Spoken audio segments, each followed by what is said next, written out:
सर्वेभ्यो नमः। हम सभी उपनिषदों का जो अध्ययन कर रहे थे, पिछली कक्षा में हमने उपनिषदों को देखा था वैदिक साहित्य के इतिहास से संबंधित। उसमें उपनिषद का सामान्य परिचय हमने देखा था। कुछ उपनिषद ईशावास्य, प्रश्न, मुंडक, मांडुक्य का सामान्य परिचय। उसमें से ये 2 उपनिषद आपके रह गए थे। यह भी मैं बता दूं इसमें क्या क्या कुछ विशेष आख्यान हैं। ये दोनों उपनिषद बहुत ही महत्वपूर्ण उपनिषद हैं और बहुत बार इनमें से प्रश्न पूछे जा चुके हैं, इसलिए कोई भी बिंदु आपका छूटना नहीं चाहिए। इसलिए मैं ये 2 उपनिषद पृथक रूप से उसमें से नहीं बता पाई थी मैं। तो ये छांदोग्य और बृहदारण्यक उपनिषद का जो संक्षेप में विषय वस्तु है, ये आप देख लीजिए। इसमें छांदोग्य उपनिषद में 8 अध्याय हैं। आपके कितने अध्याय में विभक्त है? ये 8 अध्यायों में विभक्त है। 8 अध्याय छांदोग्य उपनिषद में। दूसरा, इसमें विशेष क्या वर्णित है? बस केवल वही महत्वपूर्ण, सभी जितने भी बिंदु मैंने यहाँ पर लिखे हुए हैं वो बहुत ही ज़्यादा महत्वपूर्ण है। उधर बृहदारण्यक के भी सभी महत्वपूर्ण है। सारे से सवाल आ चुके हैं, ठीक है। देव मधु के रूप में सूर्य की उपासना इसमें वर्णित की गई है। किसमें? छांदोग्य उपनिषद में। देव मधु के रूप में सूर्य की उपासना।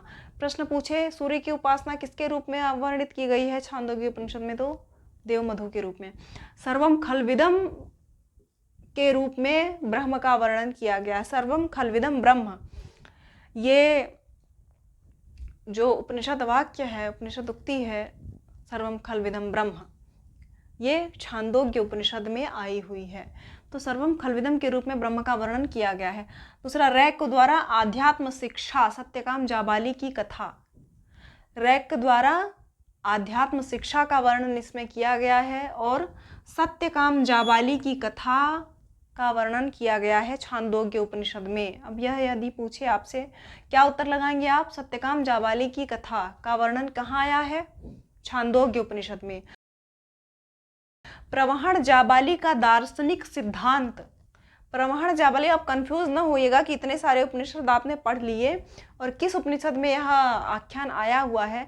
तो सबसे ज़्यादा आख्यान छांदोग्य में ही दिए हुए हैं, दूसरा बृहदारण्यक में दिए हुए हैं। और केन उपनिषद में आपका एक ही आख्यान है, उमा हेमवती का यक्षोपाख्यान। बाकी किसी में नाचिकेतोपाख्यान के नाम से पूरा कठोपनिषद ही है, उसमें कोई विशेष एक 2 4 आख्यान नहीं दिए हुए हैं। उसमें एक ही कथा को लेकर, कहानी को लेकर के, कहानी भी नहीं कह सकते आप उसे, वह सत्य है, वास्तव में दार्शनिक सिद्धांत है वो। तो इसमें सबसे ज़्यादा आख्यान दिए हुए हैं छांदोग्य उपनिषद में, इसलिए विशेष रूप से यह महत्वपूर्ण है। और बृहदारण्यक में भी जो दिए हुए हैं। तो प्रवहण और जाबाली के दार्शनिक सिद्धांतों का वर्णन किया गया है छांदोग्य उपनिषद में। राजा अश्वपति द्वारा सृष्टि उत्पत्ति विषयक प्रश्न इसमें वर्णित किए गए हैं छांदोग्य उपनिषद में। किसमें? राजा अश्वपति द्वारा सृष्टि उत्पत्ति विषयक प्रश्न। दूसरा, महर्षि आरुणि द्वारा श्वेत केतु को अद्वैतवाद का उपदेश दिया गया है इसमें। महर्षि आरुणि और श्वेत केतु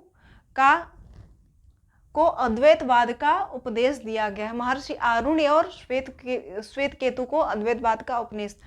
सनत कुमार नारद संवाद का वर्णन इसमें किया गया है। किसमें? छांदोग्य उपनिषद में। सनत कुमार और नारद संवाद का वर्णन इसमें किया गया है छांदोग्य उपनिषद में। इंद्र विरोचन को प्रजापति द्वारा आत्मज्ञान की शिक्षा वर्णित की गई है इसमें। इंद्र विरोचन को प्रजापति द्वारा आत्मज्ञान की शिक्षा इसमें वर्णित की गई है। दूसरा महत्वपूर्ण यह है कि इसमें भूमा दर्शन, तत्त्वमसि, दहर विद्या, वाचा रम्भणोत ज्ञानम, मृतिकेत्येव सत्यम, इन उक्तियों का वर्णन किया गया है। दहर विद्या, तत्त्वमसि क्या है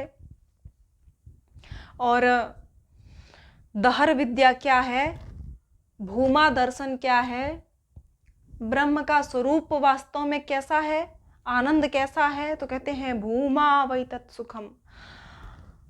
भूमा दर्शन का वर्णन किसमें आया है? छांदोग्य उपनिषद में। तो यह आप नोट कर लीजिए इसे और ध्यान में रखिए। और बृहदारण्यक उपनिषद देख लेते हैं हम। 6 अध्यायों में विभक्त है बृहदारण्यक और प्रत्येक अध्याय 6 ब्राह्मणों में विभाजित किया गया है। 6 अध्यायों में विभक्त है। अब प्रत्येक अध्याय में 6 ब्राह्मण दिए गए हैं, ठीक है। प्रथम अध्याय में यज्ञीय अश्व के रूप में परम पुरुष का वर्णन किया गया है। मृत्यु का विकराल रूप, जगत की उत्पत्ति का वर्णन किया गया है इसके प्रथम अध्याय में। मृत्यु का विकराल रूप, यज्ञीय अश्व के रूप में परम पुरुष का वर्णन, मृत्यु का विकराल रूप। प्रश्न चाहे कैसे भी पूछे, यदि आप ये आपको स्मरण रहेगा तो आप उत्तर सही कर लेंगे। गार्ग्य और काशीराज अजात शत्रु संवाद द्वितीय अध्याय में आया है। यदि प्रश्न यह भी आया हुआ है, गार्ग्य और काशीराज अजात शत्रु संवाद, और इसमें मैत्रेयी का याज्ञवल्क्य से ब्रह्म विद्या का उपदेश भी दिया गया है। मैत्रेयी और उनकी पत्नियां थी, जो 2 पत्नियां थी उनकी, गार्गी और मैत्रेयी, तो उनमें संपत्ति के विभाजन का वर्णन भी इसी अध्याय में दिया गया है। गार्ग्य और काशीराज अजात शत्रु संवाद, मैत्रेयी का याज्ञवल्क्य से ब्रह्म विद्या का उपदेश, ये किस में आया है? द्वितीय अध्याय में, बृहदारण्य के। जनक की सभा में याज्ञवल्क्य का अपने प्रतिपक्षियों को हराना, तृतीय अध्याय में इसका वर्णन किया गया है। चतुर्थ अध्याय में दिया गया आपका याज्ञवल्क्य का जनक को ब्रह्म विद्या का उपदेश। जनक को ब्रह्म विद्या का उपदेश कौन देता है? याज्ञवल्क्य। याज्ञवल्क्य ने जनक को ब्रह्म विद्या का उपदेश दिया। ठीक है। प्रजापति का देव मनुष्य असुरों को द का उपदेश। प्रजापति का देव मनुष्य असुरों को द का उपदेश। द से क्या तात्पर्य है यहाँ पर? मनुष्यों के लिए दान से अभिप्राय है मनुष्य के लिए। ठीक है। प्राण की श्रेष्ठता, प्रवहण, जयबली, श्वेतकेतु का दार्शनिक संवाद, पंचाग्नि मीमांसा, ये 6वें अध्याय में वर्णित की गई है। प्राण की श्रेष्ठता, प्रवहण, जयबली आख्यान, श्वेतकेतु का दार्शनिक संवाद, पंचाग्नि मीमांसा, ये इसका वर्णन किस में आया है? 6वें अध्याय में। ठीक है। ये आपने देख लिया। बृहदारण्यक में क्या कुछ महत्वपूर्ण आख्यान थे, 6 अध्यायों में विभक्त है। 6 अध्यायों को भी ब्राह्मणों में विभक्त किया गया है। गार्ग्य काशीराज अजात शत्रु संवाद, गार्ग्य शब्द से आप पहचान सकते हैं क्योंकि गार्गी और याज्ञवल्क्य का वर्णन बृहदारण्यक उपनिषद में ही आया है, इससे आप इसे स्मरण में रख सकते हैं। जनक की सभा में, जहाँ भी जनक, काशीराज, गार्गी और याज्ञवल्क्य का वर्णन किया जाए वह बृहदारण्यक में ही हो सकता है, उसको आप बृहदारण्यक आसानी से पहचान लेंगे। ठीक है। जनक का, याज्ञवल्क्य का जनक को ब्रह्म विद्या का उपदेश, प्रजापति का देव मनुष्य असुरों को द का उपदेश, ये सभी जो आख्यान हैं, संवाद हैं, ये सभी बृहदारण्यक उपनिषद में आए हुए हैं।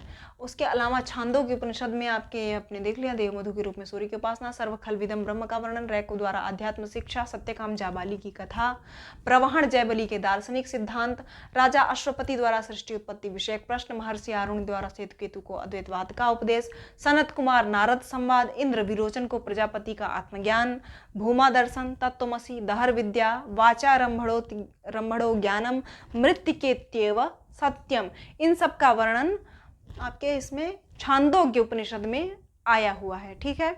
8 अध्यायों में यह विभक्त है, यह आपने देख लिया संक्षेप में। इसके पश्चात मैंने आपसे बोला था कि जो सूक्तियाँ आपकी इसकी महत्वपूर्ण है वो हम इसके विशिष्ट अध्ययन में देखेंगे, जब हम उपनिषदों का विशेष अध्ययन, मंत्रों का अध्ययन करेंगे उसमें देखेंगे। ठीक है। इसके पश्चात हम वेदांग रह गए हैं आपके।